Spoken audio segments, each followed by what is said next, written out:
उत्तर प्रदेश में भेदभाव हो रहा है।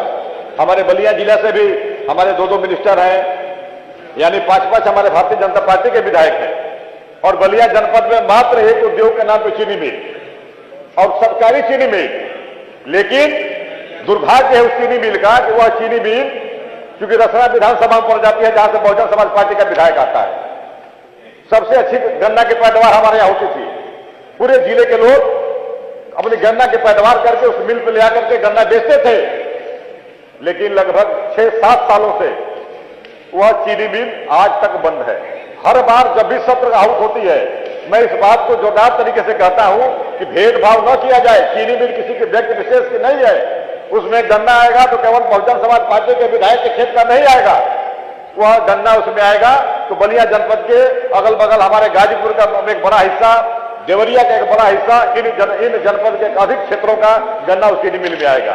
लेकिन उसको चलाने की बात नहीं की गई।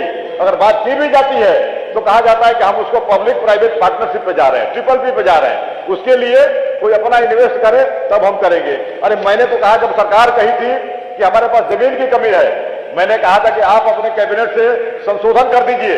जमीन तो वहां पे 100 एकड़ के पास कटाई मिल की जमीन खाली पड़ी हुई है, आप उसमें बनाइए, सरकारी जमीन है। मैंने कहा कि अगर इससे भी नहीं होता है, मैंने एक विधायक के नाते कहा कि मेरी सिटी में 30 बीघा जमीन है, मैंने कहा कि उस जमीन को आप हमसे फ्री में ले लीजिए, उस जमीन को बेच करके आप शहर के पास जमीन खरीद करके एक मेडिकल कॉलेज बनवाइए। इसलिए कि हम अध्यक्ष जी, हम लोग गांव में रहते हैं, जाते हैं, जिलों में जो समस्या आती है मेडिकल की, सारे हमारे लोग, हमारे जिले के लोग मैंने प्रतिदिन जो भी कोई इमरजेंसी केस होती है उनको बनारस जाना पड़ता है या गोरखपुर, और वहां से जाने का रास्ता 5 घंटा है। अगर कोई ट्रामा की केस है तो ट्रामा में ये मेडिकल व्यवस्था दी गई है कि 1.5 से 2 घंटे के अंदर उसे इलाज मिल जाएगा। किसी को अटैक आता है उसे अगर जल्दी इलाज मिल जाएगा तो उसे बचाया जा सकता है।